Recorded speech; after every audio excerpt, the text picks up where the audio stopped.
GST में practical problems तो बहुत होती हैं, लेकिन उनका सिंप्लीफाइड सॉल्यूशन मिलना बहुत ही मुश्किल होता है।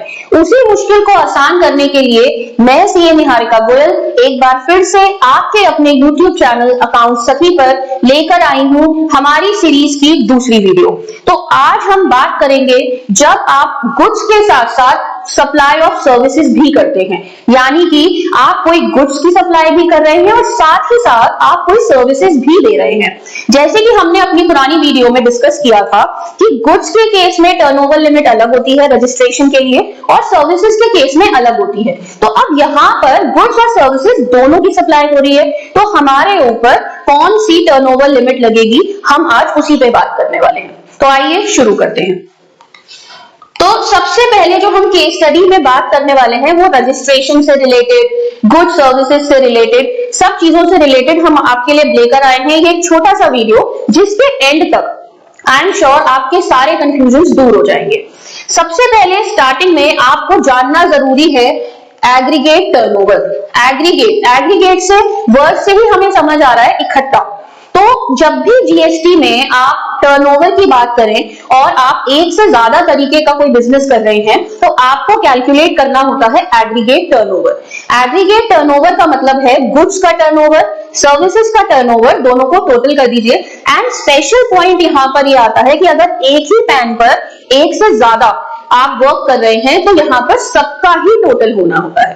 तो सबसे पहले आपको कॉन्सेप्ट क्लियर होना चाहिए एग्रीगेट टर्नओवर का। तो अब हमारे केस में बात करते हैं मिस्टर ए की। मिस्टर ए क्या करते हैं? मिस्टर ए गुड्स की ट्रेडिंग करते हैं, इलेक्ट्रॉनिक गुड्स की, ठीक है। लेकिन साथ ही साथ मिस्टर ए क्या करते हैं? मिस्टर ए कुछ इंस्टॉलेशन सर्विसेज भी देते हैं। अब उस इंस्टॉलेशन सर्विसेज को अगर हम देखें तो वो हो गई सप्लाई ऑफ सर्विसेज, लेकिन जो वो गुड्स की ट्रेडिंग कर रहे हैं वो है सप्लाई ऑफ गुड्स।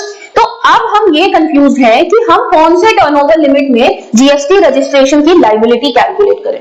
जैसे यहां पर बात करते हैं, उनका गुड्स का टर्नओवर है 32 लाख और उनका सर्विसेज का टर्नओवर है 6 लाख, ठीक है। तो अब यहाँ पर मिस्टर ए कह रहे हैं कि मैं यहाँ 32 लाख यानी 40 लाख से नीचे आ गया, मुझे जीएसटी की जरूरत नहीं है। सर्विसेज के केस में 6 लाख है, सर्विसेज का लिमिट क्या थी? 20 लाख। तो उन्होंने बोला यहाँ भी मैं 20 लाख से कम हूं, तो मुझे दोनों ही केसेस में, क्योंकि मेरा टर्नओवर अपनी जो स्पेसिफाइड लिमिट है जीएसटी एक्ट में उससे कम है, तो मेरे ऊपर जीएसटी की लायबिलिटी नहीं बनती है। आगे देखते हैं।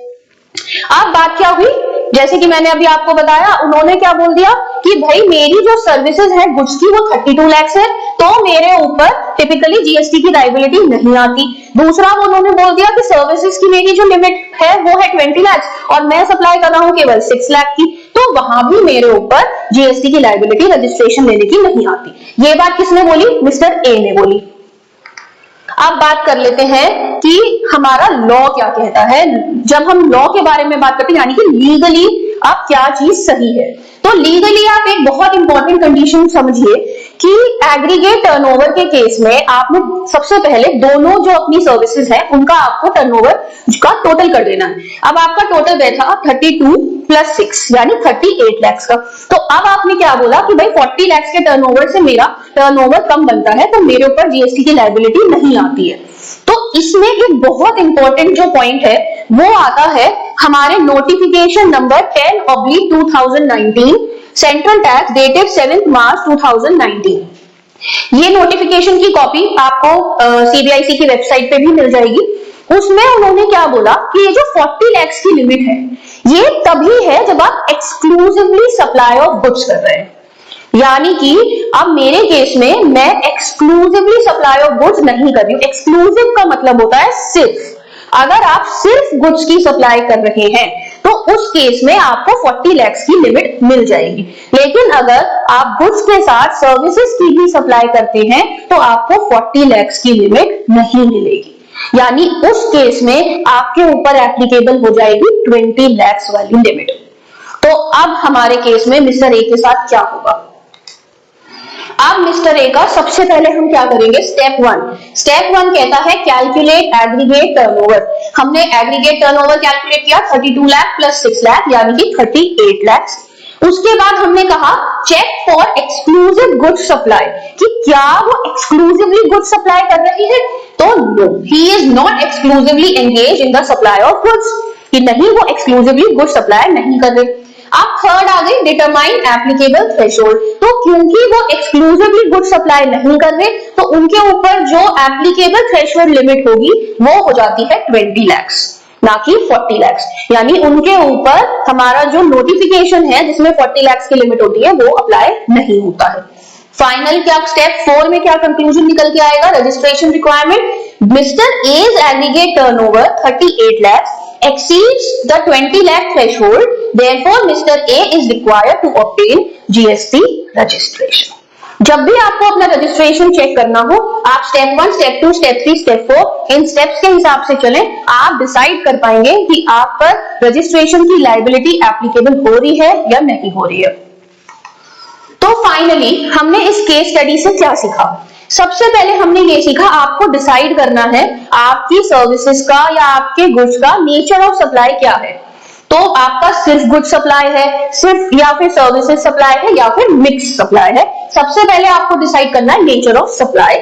देन सेकंड आपको निकालना है एग्रीगेट टर्नओवर, क्योंकि उसी से ही गवर्न होगा कि आप पे थ्रेशोल्ड लिमिट कौन सी अप्लाई होगी और आप थ्रेशोल्ड लिमिट में फॉल कर रहे हैं या नहीं कर रहे हैं। Third is exclusivity for 40 lakh, यानी 40 लाख की कंडीशन के लिए you have to supply exclusively only goods. अगर सर्विसेज भी आ जाती है तो एक्सक्लूसिविटी वाला जो क्लॉज है वो आपका खत्म हो जाता है। And fourth is verify legal notifications, यानी कि क्योंकि हमने अभी नोटिफिकेशन की बात करी तो वो ये बोल रहे हैं कि हमेशा जब भी आप अपनी रिक्वायरमेंट्स चेक करें तो लीगली हर जो लेटेस्ट नोटिफिकेशन हो उसके बेसिस पर ही आप डिसाइड करें। तो इसी के साथ ये छोटी सी केस स्टडी यहीं पर ही हम स्टॉप करते हैं, लेकिन आप हमारे चैनल अकाउंट सखी को सब्सक्राइब करें, इस वीडियो को लाइक करें और अगर आपको मेरी वीडियोस पसंद आती है तो इसे ज्यादा से ज्यादा अपने फ्रेंड्स के साथ शेयर करें। Thank you very much.